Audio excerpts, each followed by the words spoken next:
Audio Jungle.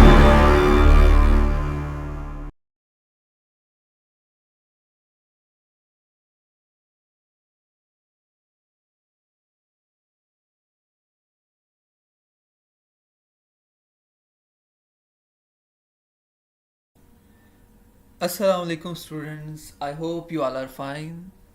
आज का हमारा टॉपिक है मेजर ऑफ क्यूरी कास्ट कि कैसे एक क्यूरी की कास्ट को मेजर किया जा सकता है और उसको मज़ीद कम किया जा सकता है। तो चलें स्टार्ट करते हैं। लास्ट लेक्चर में हमने बात की थी क्यूरी प्रोसेसिंग की और क्यूरी ऑप्टिमाइजेशन की। ठीक है, यहाँ पे जो हमने स्टेप्स देखे कि सबसे पहले एक क्यूरी राइट होती है, उसके बाद क्यूरी को ट्रांसलेट किया जाता है, उसका रिलेशनल अलजेब्रिक एक्सप्रेशन बनता है और एक नहीं मल्टीपल एक्सप्रेशन बनते हैं। उसमें जो बेस्ट एक्सप्रेशन है, ठीक है, उसको ऑप्टिमाइज करके एग्जीक्यूशन प्लान के लिए रेडी किया जाता है। यहाँ पे एक बात नोट करना है कि हमने कहा जो बेस्ट एक्सप्रेशन है जिसकी कॉस्ट कम है, हमने यही इसके बारे में पढ़ा था लास्ट लेक्चर में, जिसकी कॉस्ट लेस है।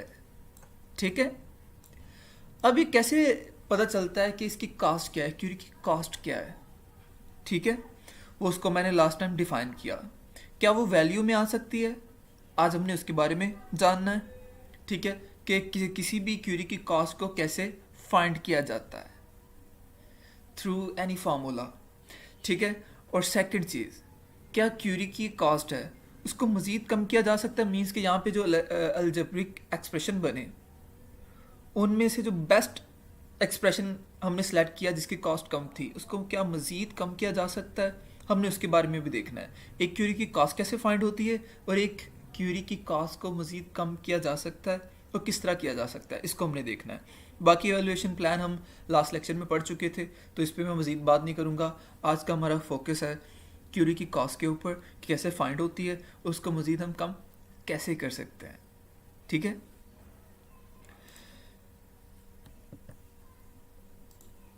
जी। बेसिकली हम जब कॉस्ट की बात करते हैं किसी भी क्यूरी की कॉस्ट फाइंड करने की, तो वो तीन तरह से हम बात कर रहे होते हैं। उसमें फर्स्ट चीज़ ये होती है कि हम जो डिस्क को एक्सेस करते हैं, जहाँ पे डाटा हमारा स्टोर है, ठीक है, उसको एक्सेस करने की कॉस्ट। ठीक है, सेकंड, सीपीयू जो साइकिलिंग हो रही होती है, सीपीयू के साइकिल्स चल रहे होते हैं एक डाटा को डिस्क से एक्सेस करके लाने में, उसकी कॉस्ट को भी हम कंसिडर करते हैं एक क्यूरी की कॉस्ट को फाइंड करने में। और जो थर्ड चीज़ है, transit time in a network. जब वो क्यूरी किसी नेटवर्क में चल रही हो, ठीक है, तो उस नेटवर्क पे जो कास्ट आ रही है उसको देख, उस पे नेटवर्क पे क्यूरी का ट्रांसफ़र होना और रिजल्ट लेके आना उस कास्ट को, डिस्क की कास्ट को, सीपीयू की कास्ट को और transit time in a network, तीन चीज़ों को। इसमें अगर हम सबसे पहले बात करते हैं डिस्क कॉस्ट की, सीपीयू कॉस्ट की। सीपीयू की कॉस्ट को फाइंड करना डिफ़िकल्ट है। ठीक है, मैं यहाँ पे पॉइंट्स में लिखता जाता हूँ ताकि आपके लिए इसको अंडरस्टैंड करना आसान हो।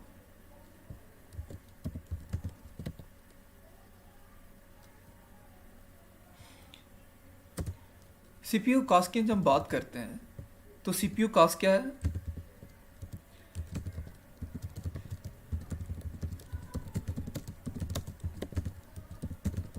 ये डिफ़िकल्ट है कैलकुलेट करना क्योंकि सीपीयू बहुत तेज़ी से, बहुत फास्टली स्पीडली वर्क कर रहा होता है।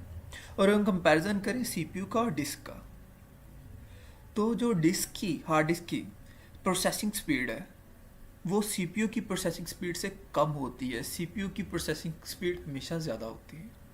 ठीक है, सीपीयू को कंपैरिजन करें हार्ड डिस्क से, सीपीयू को कंपैरिजन करें मेन मेमोरी से, तो सीपीयू की जो प्रोसेसिंग स्पीड है वो ज़्यादा होती है।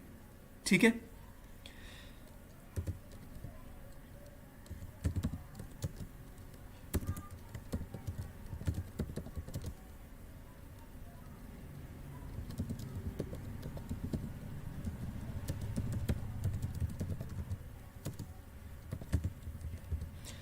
और इसके अलावा अगर हम सीपीयू की स्पीड ज़्यादा है तो मतलब कि सीपीयू की कॉस्ट कम है, और डिस्क की स्पीड अगर लो है, ठीक है, डिस्क की स्पीड लो है तो उसकी कॉस्ट क्या होगी, ज़्यादा होगी। ठीक है।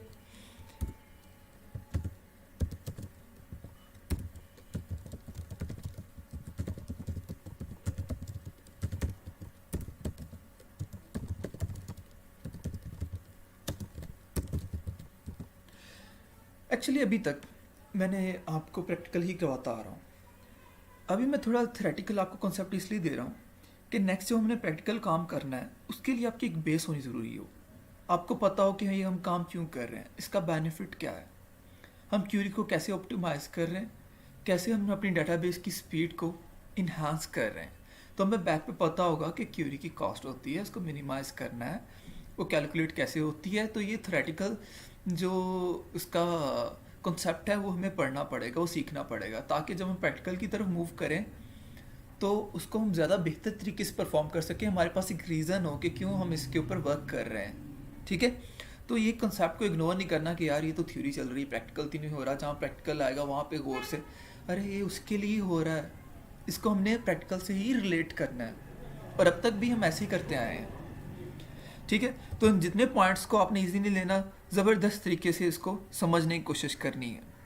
तो सीपीयू की बात हमने कर ली कि सीपीयू की वैसे स्पीड ज़्यादा है, डिस्क की स्पीड से उसको उसका जो कैलकुलेट करना कास्ट को वो थोड़ा हमारे लिए डिफ़िकल्ट है। ठीक है। अब हम बात करते हैं ट्रांजिट टाइम की इन अ नेटवर्क में।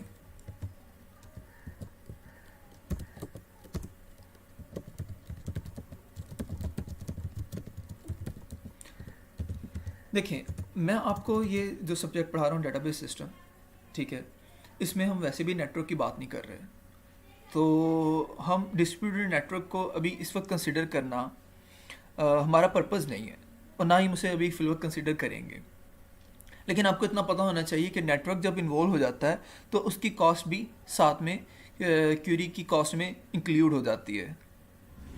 तो बेसिकली ये ट्रांजिट टाइम वहाँ पे कंसिडर किया जाता है जहाँ पे डिस्ट्रीब्यूटेड नेटवर्क की बात की जा रही हो। इसके लिए आपका एक सेपरेट से सब्जेक्ट भी है जो आप फर्दर पढ़ेंगे, डिस्ट्रीब्यूटेड डेटाबेस। वहाँ पे इस ट्रांजिट टाइम इन नेटवर्क की बात डिटेल में की जाएगी। ठीक है।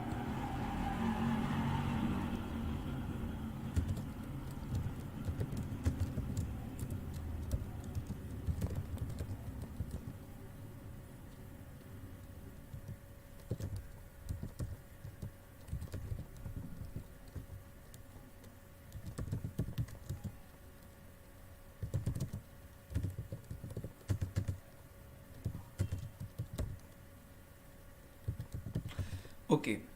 अब लास्ट में जो चीज़ है जिस पे आज हमने फोकस करना है वो है डिस्क एक्सेस।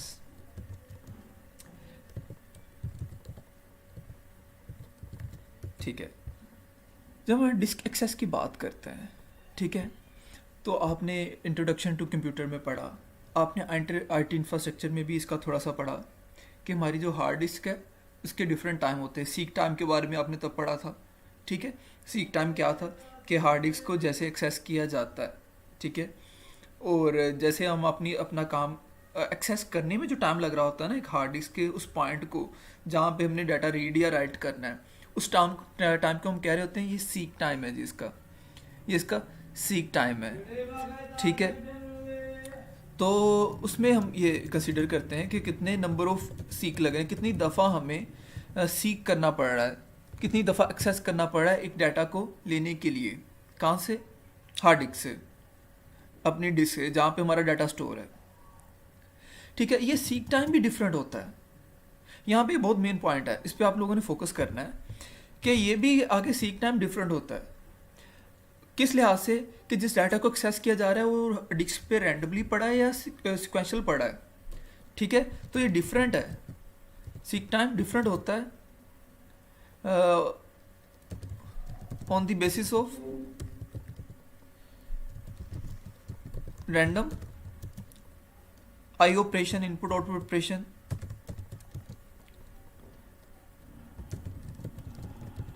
एंड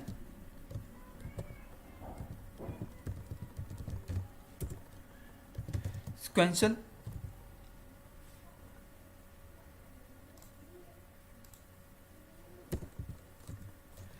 IO, ठीक है, ये डिफरेंट है कि वो डाटा हमारा अगर तो रैंडम पड़ा है तो जाहिर बात है वो सीक टाइम ज़्यादा होगा, अगर वो एक ऑर्डर में पड़ा है तो सीक टाइम कम लगेगा। ये बिल्कुल ऐसे है, अगर हम बिल्कुल सिंपल मीनिंग में मैं आपको समझाना चाहूँ कि अगर यूनिवर्सिटी में कोई टेस्ट है, NTS का टेस्ट है या कोई भी टेस्ट है, तो गार्ड को एक लिस्ट कढ़ा दी गई है कि जो स्टूडेंट आएगा, जिस स्टूडेंट का आज पेपर है, वो लिस्ट के ऊपर ना सबके CNIC लिखे हुए हैं, नेम और CNIC लिखे हुए हैं। तो गार्ड को कहा है जिसका इस लिस्ट में नेम और CNIC होगा उसको यूनिवर्सिटी में इंटर होने देना, जिसका नहीं होगा उसको ना इंटर होने देना। अब यहाँ पे गौर करें इस एग्जांपल पे, अगर गार्ड को हमने वो लिस्ट दी है जिसमें नेम सारे रैंडम है, उसको एक एक नेम ढूंढने में कितना टाइम लगेगा कि वो लिस्ट 500 बंदों की है, 500 स्टूडेंट्स की है। जुबैर एक नेम है तो Z से स्टार्ट हो रहा है, लेकिन लिस्ट सारी रैंडम है, ठीक है, तो उसको शुरू से लेकर एंड तक देखना पड़ेगा, जहाँ पे मिल गया उसकी वहाँ पे सर्च खत्म होगी। अगर वही लिस्ट एक सीक्वेंस में हो, पहले A से शुरू होने वाले नेम आ रहे हो, फिर B से, फिर C से, फिर Z से, अब यहाँ पे अब जुबैर आया, अगर सिक्वेंशियल शीट दी है वो A से लेकर Y तक सबको इग्नोर करके Z वाली लिस्ट देख रहा होगा, जो छोटी सी लिस्ट होगी, वहाँ से उसे फाइंड करना आसान है। तो हमारे बैक पे जो डाटाबेस की बैक पे जो ऑपरेशन परफॉर्म हो रहे हैं, अगर हम वो सीक्वेंस में डाटा पड़ा है तो जाहिर बात है टाइम कम लग रहा होता है, तो रैंडमली जो डाटा पड़ा होता है उस पर टाइम ज़्यादा लग रहा होता है। यहाँ पे बहुत अंडरस्टैंड करने वाली बात है, मैं इस बात पे क्यों जोर दे रहा हूँ, क्योंकि हमारा नेक्स्ट टॉपिक इससे रिलेट करता है। यहाँ पे एक बड़ा मेन क्वेश्चन आता है कि हमने जब डाटाबेस बनाई, हम यूज़र को एक्सेस दे रहे हैं कि वो डाटा एंटर करे, हम उसे कैसे बाउंड कर सकते हैं कि वो सीक्वेंस में डाटा दे।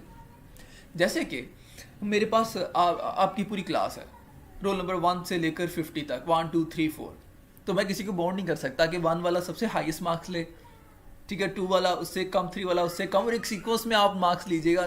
नहीं, मार्क्स तो सारी बात है रैंडम आने हैं, मार्क्स रैंडम आने हैं, तो क्या मैं उसको सीक्वेंस कैसे स्टोर कर रहा हूँ, सिक्वेंशियल कैसे स्टोर कर सकता हूँ? अगर एक चीज़ ने आना ही रैंडम, मैं सिक्वेंशियल कैसे स्टोर कर सकता हूँ? ये मुझे पता चल गया कि सीक्वेंस में डाटा पड़ा होगा तो उसकी प्रोसेसिंग स्पीड, क्यूरी की कास्ट कम आएगी, पर मैं सीक्वेंस में कैसे कर सकता हूँ?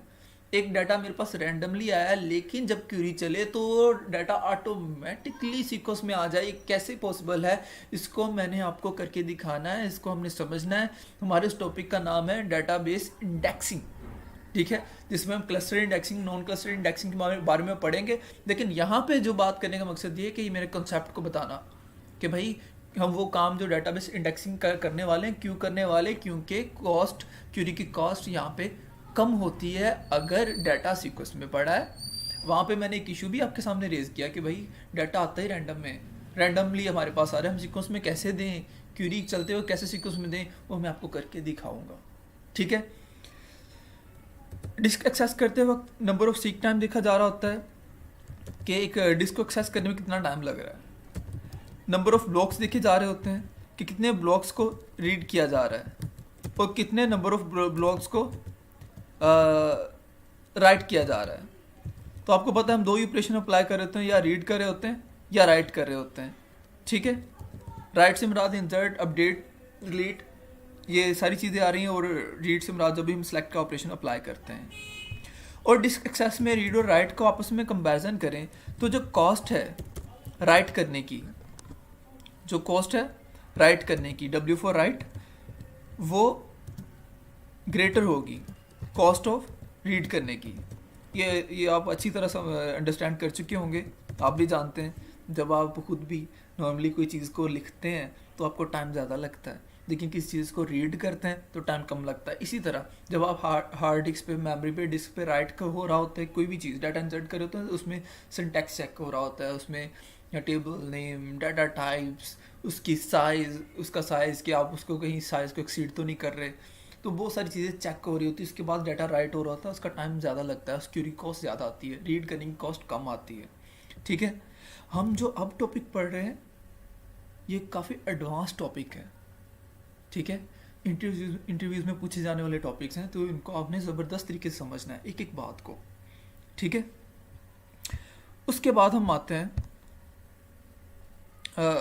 एक फार्मूला की तरफ कि कोई फार्मूला हो यहाँ पे जिसके थ्रू किसी भी क्यूरी की कॉस्ट को फाइंड किया जा सके। अब बेसिकली मैं मूव कर रहा हूँ फार्मूला की तरफ, ठीक है। जैसे कि हमारा फार्मूला है नंबर ऑफ सीक टाइम, हम नंबर ऑफ सीक्स को डिनोट करते हैं n से, ठीक है। अब यहाँ पे समझना है, ये समझने वाली चीज़ है, अगर एक डिस्क को 5 टाइम एक्सेस किया गया है या 10 टाइम एक्सेस किया गया है, n यहाँ पे हम रिप्रेजेंट करवा रहे हैं जितने भी नंबर ऑफ टाइम डिस्क को एक्सेस किया गया है, यहाँ उसको मल्टीप्लाई कर रहे हैं। अब देखिए पहली दफ़ा जब एक्सेस किया डिस्क को तो टाइम डिफरेंट आया, दूसरी दफ़ा एक्सेस करेंगे टाइम डिफरेंट आया, क्योंकि दूसरी दफ़ा हो सकता है हमारा प्रोसेस डिफरेंट था। पहली दफ़ा हम राइट करवा रहे थे, दूसरी दफ़ा रीड करवा रहे थे, तीसरी दफ़ा कुछ और काम करवा रहे थे, तो हर दफ़ा टाइम डिफरेंट आ रहा होगा। अगर 5 दफ़ा एक्सेस किया है तो 5 दफ़ा डिफरेंट टाइम है ना, उसका एवरेज टाइम निकाल के हमने लिखना होता है, ठीक है। क्या टाइम लिखना होता है? Average time, average seek time, और उसके बाद number of blocks read,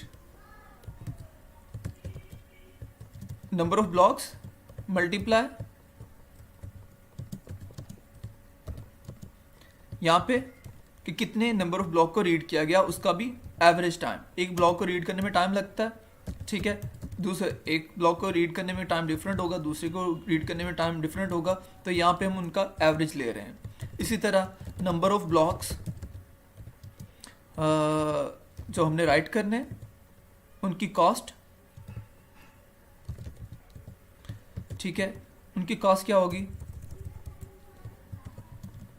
n multiply